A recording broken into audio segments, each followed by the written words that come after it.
देख रहे हैं न्यूज़ 7 हिंदी, राष्ट्र प्रथम। स्वागत है आप सभी का न्यूज़ 7 हिंदी में। मैं हूं आपके साथ मधुमिता। रुक करते हैं इस वक्त की बड़ी खबरों की ओर। महाराष्ट्र में एक बार फिर जहरीली शराब पीने से कई लोगों की मौत की खबर है।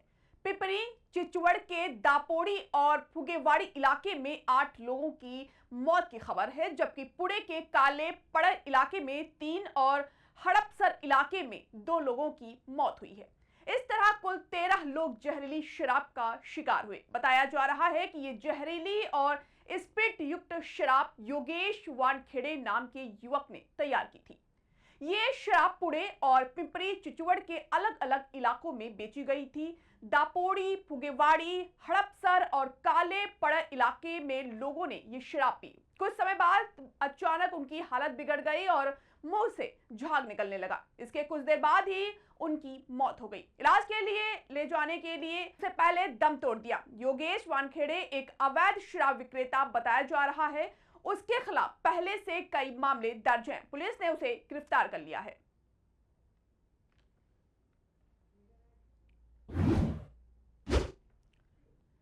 उत्तर प्रदेश के जनपद हापुड़ के धौलाना थाना क्षेत्र के अंतर्गत शेखोपुर खिचरा गांव में गुरुवार को उस वक्त अफरा तफरी मच गई जब महज 300 रुपए के लेन देन को लेकर दो पक्ष ईद के मौके पर आमने सामने आ गए। बच्चों के बीच शुरू हुआ मामूली विवाद देखते ही देखते इस कदर बढ़ गया कि दोनों ओर से लाठी डंडे चले और जमकर पथराव हुआ। इस विवाद में दोनों पक्षों के कई लोग गंभीर रूप से घायल हुए हैं। घटना की सूचना मिलने पर पहुंची पुलिस ने स्थिति को संभाला और सभी घायलों को तुरंत धौलाना सामुदायिक स्वास्थ्य केंद्र में भर्ती कराया। दोनों पक्ष एक ही समुदाय के बताए जा रहे हैं। पुलिस घटना के बाद त्वरित कार्रवाई करते हुए मौके से 3 उपद्रवियों को हिरासत में लिया है। पुलिस के मुताबिक मामले की जांच की जा रही है। तहरीर मिलते ही सुसंगत धाराओं में मुकदमा दर्ज कर सख्त कानूनी कार्रवाई की जाएगी। इसके साथ ही घायलों के बयान भी दर्ज किए जा रहे हैं। जो भी तथ्य सामने आएंगे उन्हें कार्रवाई में शामिल किया जाएगा। पंजाब की सियासत के लिए आज बड़ा दिन है। आज राज्य के 8 नगर निगमों, 75 नगर परिषदों और 21 नगर पंचायतों समेत कुल 104 स्थानीय निकायों के चुनाव के नतीजे जारी होंगे। सुबह 8 बजे से पंजाब के 115 काउंटिंग सेंटर पर वोटों की गिनती जारी है। निकाय चुनाव के नतीजों को लेकर काउंटिंग सेंटरों पर सुरक्षा के पुख्ता इंतजाम किए गए हैं। शुरुआती रुझानों और नतीजों में सत्ताधारी आम आदमी पार्टी 150 से अधिक सीटें जीतकर सबसे आगे चल रही है, जबकि निर्दलीय उम्मीदवारों ने चौंकाते हुए दूसरा स्थान बना रखा है। कांग्रेस और शिरोमणि अकाली दल का प्रदर्शन भी कई इलाकों में बेहतर है। इन निकाय चुनाव को सिर्फ स्थानीय सत्ता का मुकाबला नहीं बल्कि 2027 में होने वाले विधानसभा चुनाव का सेमीफाइनल भी माना जा रहा है।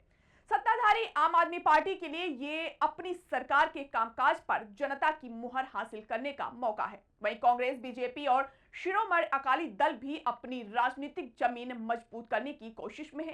कई बड़े नेताओं की प्रतिष्ठा दांव पर लगी हुई है और नतीजों से राज्य की भविष्य की राजनीतिक दिशा तय होने के संकेत मिल सकते हैं। ऐसे में पूरे पंजाब की नजरें आज आने वाले चुनाव परिणामों पर टिकी हुई हैं।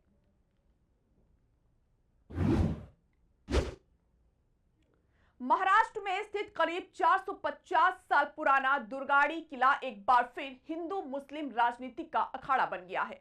यह ऐतिहासिक किला तब सियासी और धार्मिक लड़ाई का केंद्र बन गया जब सत्ताधारी भाजपा और विरोधी शिवसेना के कार्यकर्ताओं की पुलिस से हिंसक झड़प हो गई। दरअसल पुलिस ने बकरीद की नमाज को देखते हुए उस किले में स्थित मंदिर में हिंदुओं के प्रवेश पर अस्थायी रोक लगा दी, जिससे दोनों समुदायों के बीच तनाव और टकराव पैदा हो गया। दरअसल इस किले में एक मस्जिद और एक मंदिर दोनों मौजूद हैं और यह महाराष्ट्र के सबसे संवेदनशील धार्मिक विवादों में से एक बना हुआ है। आज से करीब 6 दशक पहले यही किला महाराष्ट्र में शिवसेना की हिंदुत्व राजनीति का केंद्र बना था। यहां से शिवसेना की राजनीति का उभार हुआ था। वैसे तो हर साल बकरीद के मौके पर किले की ओर जाने वाली सड़क पर नमाज पढ़ी जाती है और सुरक्षा के लिहाज से मंदिर में प्रवेश कुछ समय के लिए रोक दिया जाता है, लेकिन इस साल ये रोक हिंदुओं को नागवार गुजरी। खासकर शिवसेना के दोनों गुटों उद्धव गुट और एकनाथ शिंदे गुट के कार्यकर्ताओं ने इस रोक पर विरोध किया। उन्होंने मांग की कि नमाज के समय भी हिंदू श्रद्धालुओं को मंदिर में बिना किसी रुकावट के प्रवेश दिया जाए। पुलिस के मुताबिक इस ऐतिहासिक किले में बकरीद की नमाज के दौरान मंदिर लगभग 30 मिनट तक बंद रहा, जिसके बाद किला परिसर के पास विरोध प्रदर्शन शुरू हो गए। शिवसेना के कार्यकर्ताओं ने घंटानाद विरोध प्रदर्शन किया और महाआरती की। जैसे जैसे तनाव बढ़ा, पुलिस ने पाटिल को हिरासत में ले लिया। किले की ओर जाने वाली सड़कों पर बैरिकेडिंग लगा दिए गए और स्थिति की ओर बिगड़ने से रोकने के लिए लाल चौकी इलाके में भारी सुरक्षा बल तैनात कर दिया गया।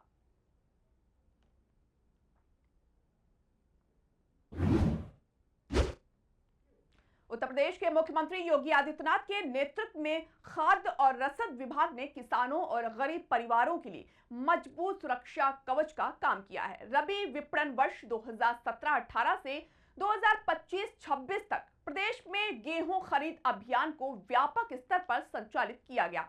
इस दौरान कुल 51 लाख किसानों को लाभ मिला। योगी सरकार की ओर से किसानों को 45 करोड़ 9,35,000 रुपए का भुगतान किया गया है। प्रदेश में गेहूं खरीद को सुचारू बनाने के लिए 5,837,000 गेहूं क्रय केंद्र संचालित किए गए, जिससे किसानों को अपनी उपज बेचने में सहूलियत मिल रही है। इसी प्रकार खरीफ विपणन वर्ष 2023-24 और 25-26 के अंतर्गत ज्वार खरीद से 26,972 किसान लाभान्वित हुए हैं, जिन्हें 3 करोड़ 63,00,000 रुपए का भुगतान किया गया।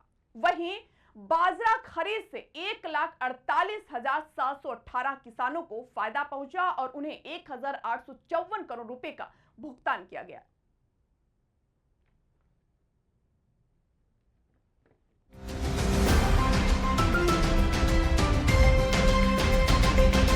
आप देख रहे हैं न्यूज़ 7 हिंदी, राष्ट्र प्रथम। चुने हुए इंग्रेडिएंट्स और फाइनेस्ट ग्रेडिंग से बनते हैं लाजवाब टेस्टी मसाले, राजेश मसाले। क्या चटपटा है राजेश मसाला, ट्राई करिए। अच्छा, राजेश मसाले।